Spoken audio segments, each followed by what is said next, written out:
তো আজকে খাবো মটর পনির। বাবার জন্মে কোনোদিন মটর পনির মানে পনির খাইনি তো।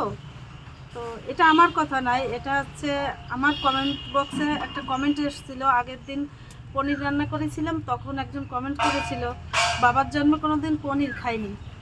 তো আগের দিন তো পনির রান্না করে তোমাদের সঙ্গে শেয়ার করেছিলাম। তো আজকে আবারও এই দেখো মটর পনির রান্না করব আর তোমাদের সঙ্গে শেয়ার করছি। কারণ ওই যে বললাম না, একটা কমেন্টস করেছিল, দেখো কেমন মানসিকতা।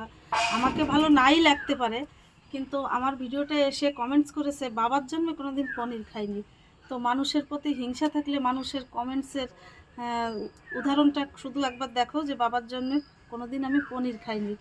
তো আমি আগেও বলেছি সবাই কম বেশি সব কিছু খেয়ে থাকে, এরকমটা কমেন্টস করা কি ঠিক হয়েছে যে বাবার জন্য কোনোদিন পনির খাইনি? যাই হোক, আজকেও রান্না করছি মটর পনির।